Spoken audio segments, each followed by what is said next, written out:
الله عليه وسلم ألبس والداه تاجا يوم القيامة زوجه من أحسن زون الشمس أو كما قال عليه الصلاة والسلام۔ عزیزان محترم، میں اور آپ اللہ کے گھر میں جمع ہیں، اور میرا اور آپ کا جمع ہونے کا ایک مقصد ہے۔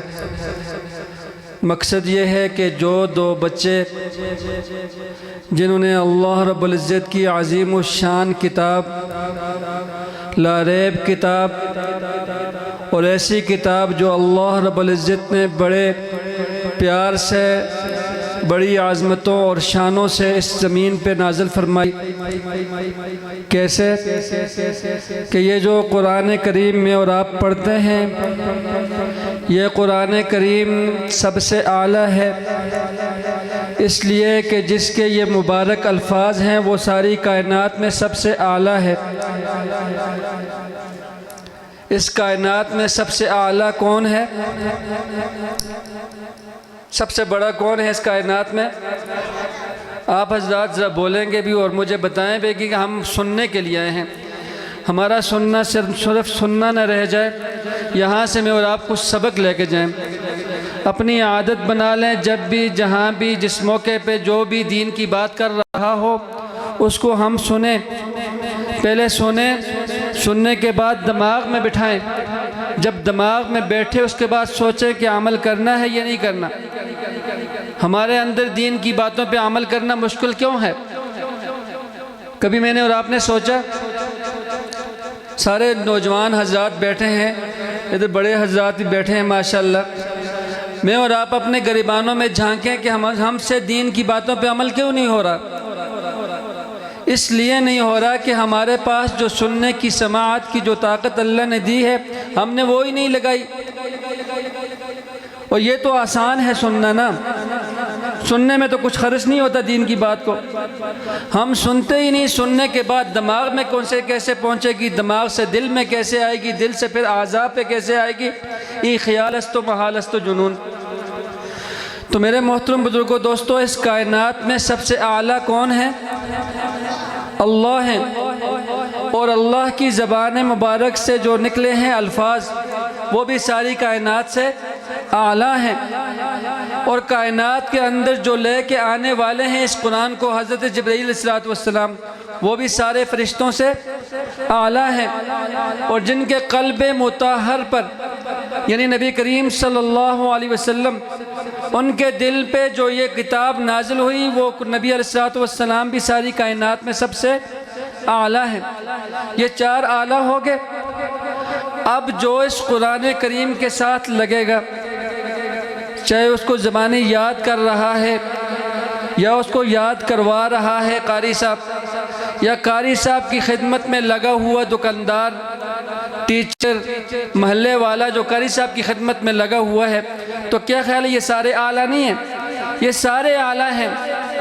نبی کریم صلی اللہ علیہ وسلم کی حدیث میں نے عرض کی، آپ نے فرمایا کہ ناظرہ خان، جو بچہ ناظرہ پڑھتا ہے اس کے والد کو قیامت کے دن ایسا تاج پہنایا جائے گا، ضوءہ، اس کی روشنی، احسن من ضوء الشمس، سورج کی روشنی سے زیادہ اس کی روشنی ہوگی جو اس کے والدین کو تاج پہنایا جائے گا، اور یہ ناظرہ والے کے لیے ہے۔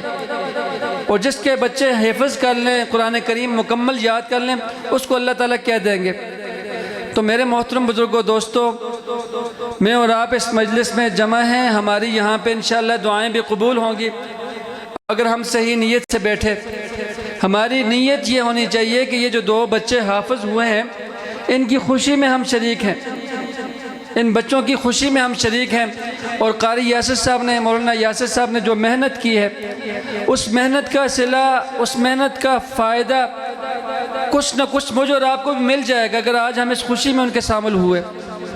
تو میرے محترم بزرگوں، دوستوں، میں اور آپ اپنے بچوں کو حافظ بنائیں۔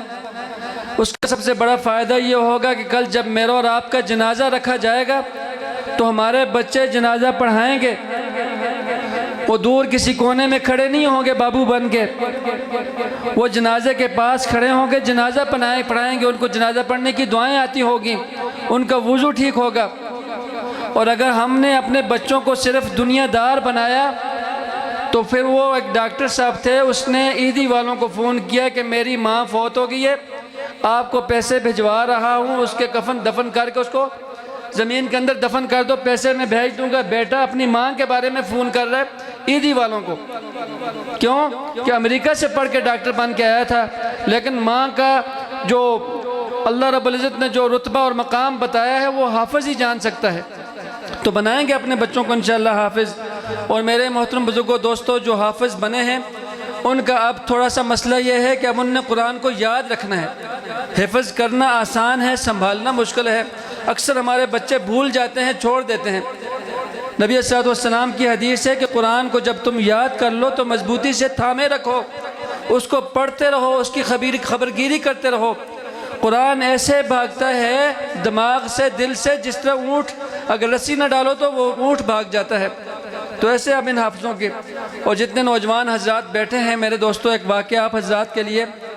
امام احمد بن حنبل رحمۃ اللہ علیہ فرماتے ہیں کہ ایک مرتبہ میں نے ایک چور کو دیکھا جو چوریاں کر رہا تھا، لوگ اس کی چوریوں کی وجہ سے پریشان تھے، تو ان کو سمجھایا کہ یہ چوریاں والا کام بند کر دو، اس نے نہیں مانی۔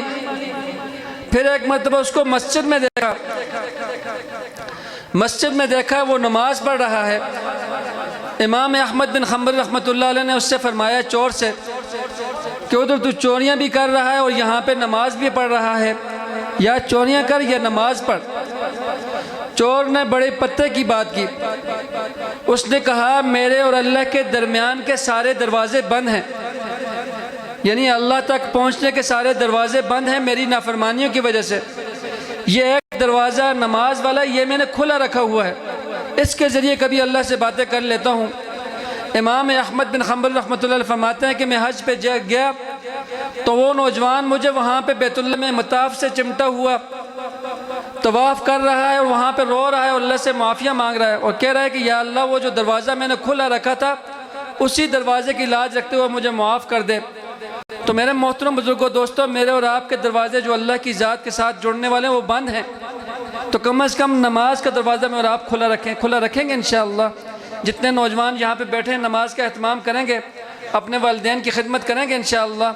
اللہ تعالیٰ مجھے اور آپ کو عمل کی توفیق نصیب فرمائے۔ جن بچوں نے حفظ کیا ہے مبارکباد کے مستحق ہیں وہ بھی اور ان کے والدین بھی، اور بالخصوص مولانا یاسر صاحب، محلے والے سارے حضرات جو اس مسجد کے نظام کو سنبھال رہے ہیں، قاری صاحب کی خدمت کر رہے ہیں، اس سب میں آپ شریک ہیں۔ اللہ تعالیٰ مجھے اور آپ کو عمل کی توفیق نصیب فرمائے۔ وما علینا